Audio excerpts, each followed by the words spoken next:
Modern society never existed to a point where there weren't jobs.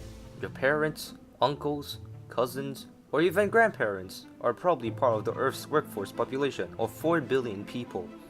Our modern society has become efficient in specialized labor and made people more skilled in what they are doing, from countless hours being spent on educating ourselves and more spent on doing repetitive tasks. We eventually gain what we call experience, from us recording down our progress from a plain sheet, to eventually becoming one of the best of our race as we constantly improve ourselves.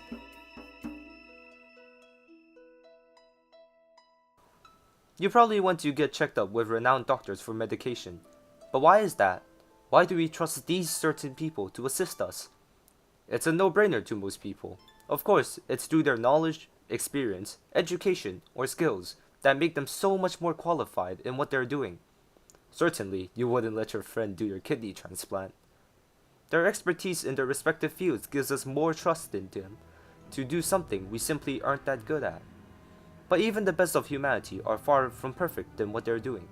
Just from the year 2016, an estimate of 250,000 cases of medical errors from 35.5 million hospitalization records caused deaths in the US alone. This was caused by many human errors ranging from misdiagnosis, insufficient experience, surgical mistakes, and of course, the classic doctor handwriting that looks more like an alien language. This is the shortcoming of humans. Although we are capable of amazing things, we are often restricted by our physical capabilities. This is where expert systems come in. Expert systems are one of the first truly successful forms of AI aimed to assist the shortcomings of experts in professional fields such as the medical and legal fields. It's used as a support to emulate the decision-making process of a human expert to solve complex problems. Humans can only do so much before they meet their limits. Just using the example of a doctor's diagnosis, the understanding of every disease and the relationships between the symptoms and the ability to perfectly and accurately diagnose the patient is beyond human capabilities. An expert system has a great amount of information. It knows every symptom of known diseases, details of the disease, and by utilizing such an expert system, medical errors won't occur as frequently, which significantly lowers the amount of deaths caused by such errors. So, how does it work? An expert system is an extremely sophisticated form of AI and would take longer than this video to fully explain. So I'll start by explaining the basics. The system is dissected into 4 essential components: the knowledge base, the inference engine, the explanatory mechanism, and the knowledge acquisition system, along with an user interface for the user to interact with. So, the process starts here in the knowledge base, where the information is stored in facts and rules set normally in a series of if-then statements. The data from the knowledge base are inputted by experts or programmers into the system, or automatically integrated from the inference engine, likely under the assistance of a knowledge engineer. The knowledge can be separated into 2 main categories: factual and heuristic. Factual knowledge are knowledge widely shared. For example, any patients with a body temperature more than 38 degrees Celsius are having a fever, while heuristic knowledge are more experimental and are based mostly on experience gathered from experts. A good example would be that if spots are found on a patient's body, it may likely be an infection of the smallpox virus. The knowledge acquisition element automatically acquires information from the user to aid in identifying a solution about the particular case. In this example, information including temperature or blood pressure will be measured so as to have a better understanding.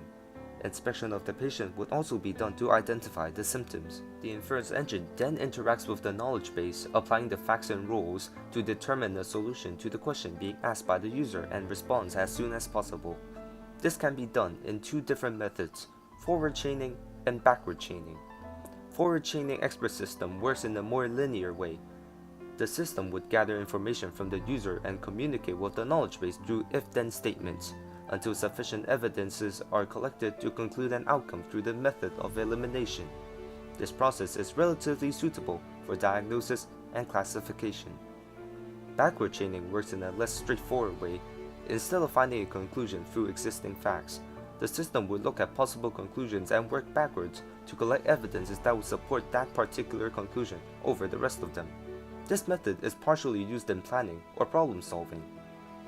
Let's use a case study.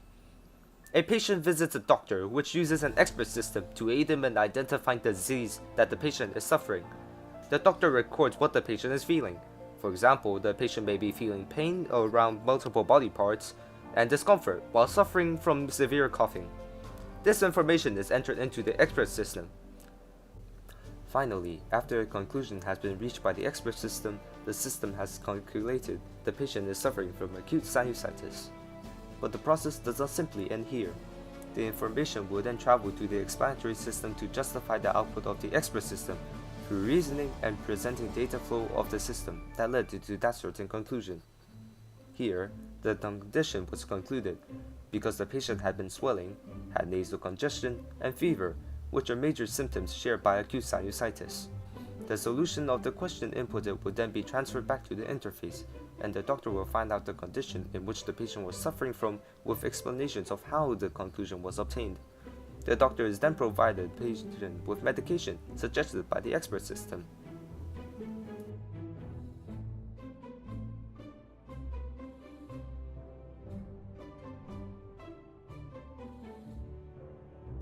An expert system has a large memory, something we wish we had on the eve of the exams, but is something we can never increase. But for a computer, it's as easy as inserting a metal slab. Experts are great, but they still need a mainly library of reference books behind them. For expert systems, their library of knowledge is part of their system, outmatching not only on the sheer volume of memory, but also on the time taken to access the knowledge. Emotions tend to mess up our long, carefully planned decisions. So why don't we get rid of it? It turns out that humans are at least rational enough to make applications fully on logic, rather than making the system evaluate romantic relationships when tasked with a medical diagnosis. The power of a fully logical program is that it can provide a rational explanation along with the answer, making the answer at least seem more convincing as long as it's processing factual knowledge. With the same knowledge base, the system will provide the same answer with the same explanation. Unlike an expert who will ask you to shut up if you ask him the same question for 100 times. Experts' precious knowledge can only be taped into one at a time and at only one location, which then have to be expressed through the mouth or by writing. But compared to the flexible user interface which can be accessed by most PCs by multiple people 24/7, the program surely trumps over the ape-derived counterpart. There is plenty to say about the advantages of expert systems, but why isn't it so widely used? Well, I doubt you, the viewer, has even heard of the word before. Well, simply put, the development cost of an expert system isn't quite worth its functionality. Even though expert systems are considered an artificial intelligence, it just isn't as fluid as it seems. They lack the flexibility and ability to adapt to changing environments, nor is it easy to automate such complex processes, making them inefficient compared to how much it costs to maintain and to constantly input new information into the system. In the case of the medical field, an expert system is simply a pre-programmed software with rules that allow them to aid people, but they don't have the creativity that human experts are capable of to solve problems, making potentially treatable patients to be classified as untreatable or at least unknown. Common sense is also a major part of a human expert, which expert systems does not have. While they are extremely knowledgeable, but simple logical things that is not in its knowledge base could potentially cause them to give irregular responses that defies all logic. For example, they might tell a person suffering from hypothermia to use an ice pack. Without the constant input of knowledge, even an expert system can act like a child, without knowing how some physical properties interact. The future of expert systems seem to be bright with the advancements in artificial intelligence and machine learning in recent years. Some of the greatest flaws of an expert system can be finally resolved. Watson, developed by IBM, is one of the many examples of the new era of expert systems that throw all the setbacks out the window.